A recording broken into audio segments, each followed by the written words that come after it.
Devindra Hardawar, Engadget. You're probably aware that some brands' devices are easier to repair than others, but an influential advocacy team may have just confirmed your suspicions.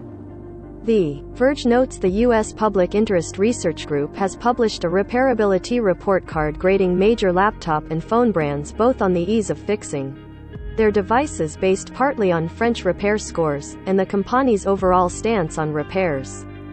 As you might guess, Apple, Google and Microsoft fared poorly with D grades and 1F for iPhones. They're historically sealed in designs, lack of parts and lobbying against right-to-repair legislation didn't win the many points. No company on the report card received an A grade. However, there were some highlights. Laptops from Acer, Asus, Dell and Lenovo all earned solid B grades for easier access and reduced opposition to right to repair, while Motorola was the only phone maker to match that performance with its relatively fixable phones. HP and Samsung mustered a C grade.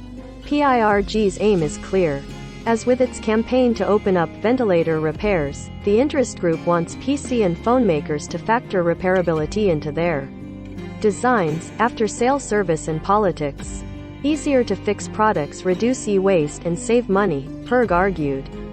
The tech industry is already evolving to some extent.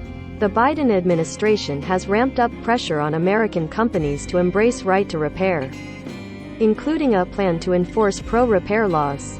Some of the companies are already changing their attitudes, if partly to head off potential legislation. Apple will start selling parts to customers this year, while newer Microsoft Surface devices are relatively simple to fix. PIRG's clout may still help, but it isn't the only one nudging the tech world toward better repairability. All products recommended by Engadget are selected by our editorial team, independent of our parent company. Some of our stories include affiliate links. If you buy something through one of these links, we may earn an affiliate commission.